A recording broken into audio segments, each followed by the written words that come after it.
Unbelievable. Then you've got true or false, UFO with space aliens on board crashed near Roswell, New Mexico in 1947. 20% believe that. Have you ever seen the video? Come on. Yeah. That's a good point. I've seen the autopsy video. Yeah, that's true. It's true. It's pretty convincing. So you say that? Uh-huh. And you try to make it sound like it's not convincing? Yeah. I didn't mean to because, wow, that thing is realistic. Thank you. Me Thank chills. you. All right. Yeah. Thank you. Now. That's why 53% are either convinced it happened or are undecided. 53%. Well, here's the thing. I do believe that our government does know, has evidence of something weird going on. I'm not saying that they have bodies of aliens or anything else. No. But what was it? Operation Blue Book or something where they tried to go in and Kelly Blue Book? Is that what you're looking for? Trying to get the Blue Book value? value. You want to get the value of different automobiles? There was a thing, something that was done in the 1960s where they were trying to talk to the pilots and everything in the military about, what have you seen, weird stuff. And parts of that have come out, and I think the cover-up, the unwillingness to actually, what was it? Project Blue Book. Right.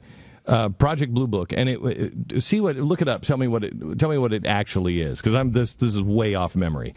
But the problem is, again, the cover-up stuff. When you do secret,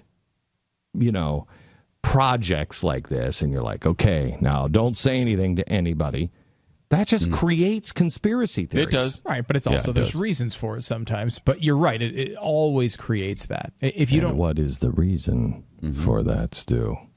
I mean, sometimes there's reasons to have national secrets, defense reasons. Like what? You have the alien bodies in the trunk of your car? Sometimes you have alien that would be bodies one in good the reason. trunk of your car. What does it say? What was it? It was to determine two things: if UFOs were a threat to national security, and to scientifically analyze UFO-related data. And it started in 1952, but in 1969 it was terminated. See, if you just say it like Jeffy says it sounds right. like But listen. What are the objectives? Listen to the objective. This is where this conspiracy stuff starts. Right.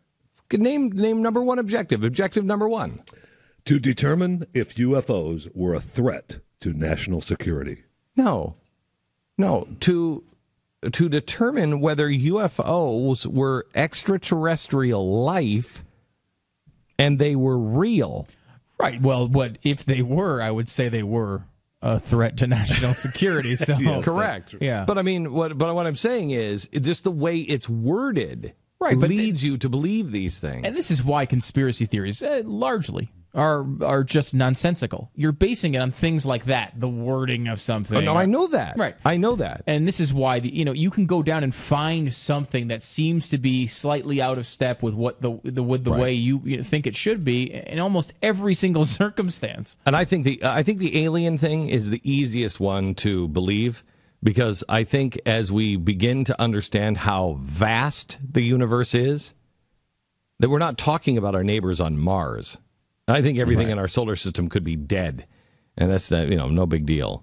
Yeah. Except for the moon people that are living just under the surface of the moon. I'd live there. Yeah, and a majority of Americans do believe there is intelligent life on other planets. And, right. I mean, that yeah. stands to reason because there's so many. There's, as my favorite line in Contact was, "If we're the only ones here, what an incredible waste of space." Yeah. I mean, hello. Yeah. Doesn't make any sense.